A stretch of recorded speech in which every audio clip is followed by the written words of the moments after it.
Hello guys, and welcome back to Freightliner Farm. This is my second video, and as you can see it's completely transformed. I didn't really stick to the first plan. What I've done is I've done away with the incline. I might put it back in again, maybe to start somewhere over there and come along here. And go into, this is what I'm working on at the minute. It's a double tunnel for the entrance. You can see a bit of a split there, and then it goes back over again. Incidentally, a new arrival is the Class 8, Class 08. DCC ready. I put a chip in it, or a decoder. It's a bit big because it's making kind of a funny noise. So I'm going to have to go for one of the smaller end scale decoders, 8-pin decoder, I think. It's a gauge matcher master in there at the minute. I might just stick with the same one. They seem to be quite good. So what I've been getting on with at the minute is building this tunnel area. It's kind of going to be like a cross-country siding. The road comes off the side there, comes along here, and comes out there. I'm unsure whether to use these bridge supports and surrounds and whatnot, because behind it, if I can just get that out of the way, it's actually pretty square. I've used just bits of wood. So yeah, I might just keep it like that, kind of give it a rugged look, put some rock formations around it, and paint it up accordingly. This then may fit in here to make that a bit more realistic. I'll need to order another two because I have this one on the other side over there as well, which I don't know if you can really see that, but there you go. Yeah, so this is all going to be a mountain scene. In the middle here, you can see the grooves. There's going to be a waterfall coming down, and then there's going to be a lake in this area here. I'm unsure what size to do the lake yet because, as you know, it's Freightliner Farm. There's going to be a farm on the layout. The farm will be here. I did have it all planned out, you know, at the farmhouse here, and you know, a bit of a hedging going around and then a wall. But then I realised I had no room left for my outbuildings and whatnot. So the outbuildings are now going to go here, around this area. So possibly the lake may come in around here. The reason why this line's branching off is because the layout is going to be set in such a remote area that the only way for the farmer to get his cattle on and off is by train. So that's why we have this line coming in here. This is just made up from matchsticks. I think the way the plan was to have the like a sheep pen here, so that the you know, whenever the loco pulls up with its carriage, it's just a matter of taking them straight out of the sheep pen and into the carriage to be taken away. That may change because I may need this whole area for just a farm. On it I want to have some apple trees and a bit of a veg patch and stuff going on there. So yeah, behind there I'm going to paint that today. It's just built exactly the same way as the way this is, just folded up newspaper, and then this is kind of the result. So I'll be painting this as well today. I may put trees over there. I've got these little bunch of trees here that I may some I made myself, some were bought. So they may go on top of that. I'm thinking now, if I build an incline, I don't know, maybe 2 or 3 inch, if this comes around there, then I may have a bit of water feature coming off that as well, and possibly going underneath the line. Then I would have to move my the farm. Well, we'll see. But yeah, this is the progress I've made so far. This will be a good siding.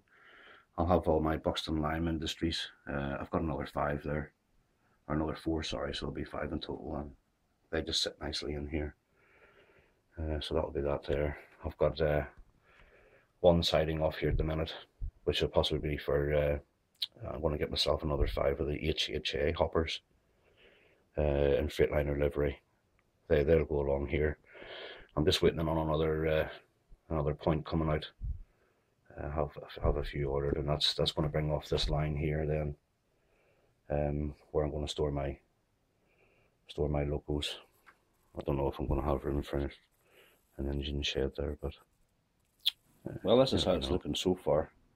I'm using garden paint. It's not a stick, and it seems to last a whole lot longer. You can get a lot more out of it, that's for sure. But what I'm doing here is just finishing off just along the top here.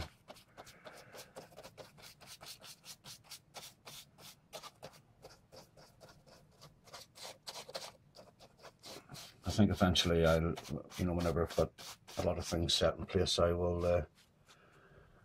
be putting maybe a 6-inch board the whole way around, so it'll eventually blend in, and it won't be hanging over the edges and stuff like this. But yeah, that's that one done. I chose green. I mean, although it's going to be a snow scene, I've chosen green because there's going to be some parts that obviously with the trees, there's not going to be obviously snow hitting the ground, so it is going to be grassy, but it's going to be a snow scene at the same time, so I thought green was the best. Whenever I come to do the snow scene, I'll obviously put, I'll paint some white areas and sort of highlight these edges and whatnot.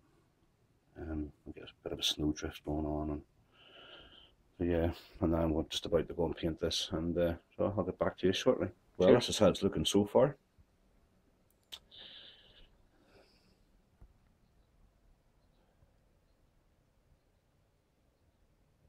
The paint takes to it quite well, actually. Although the newspaper's very dry, it's pretty wet now. I particularly like these little crags and stuff it's creating down in here. One of the things I'm taking advantage of here is that whenever this is wet, I can actually create like little crags and outcrops and stuff. I think my intentions at some stage is to have a few hikers up around here, but I want to create like a kind of a climbing wall where I can have a couple of people climbing up, one guy up here doing the beeline, and yeah, so yeah, it's coming on quite well.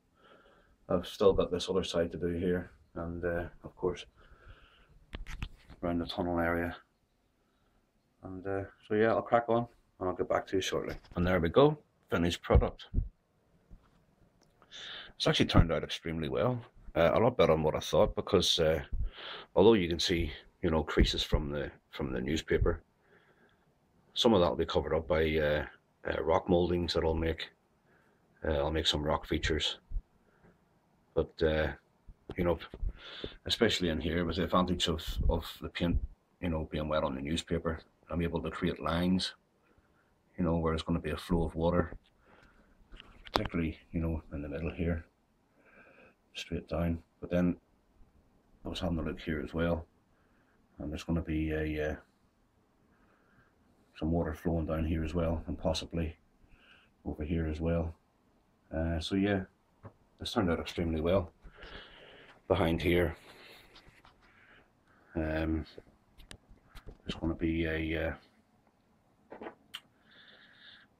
bit of a rock climbing session going on, particularly in this part here and up.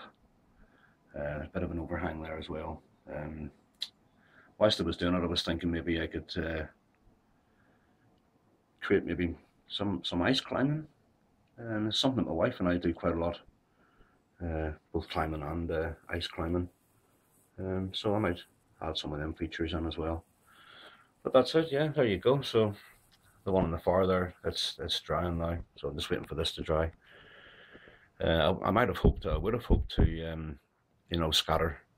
put some scatter on it, while it was dry, or while it was wet, should I say, but I don't have it at the minute, so yeah. Forgot to mention earlier on that this part here, this double tunnel here, is going to be a forest scene. It's just going to be filled with pine trees, which you see quite a lot up around Scotland. And And for those who don't know, that's Freightliner farm is based in Scotland. Hence the snow scene and stuff. I might even try and get away with calling this Glencoe, Ben Nevis if you want. So yeah,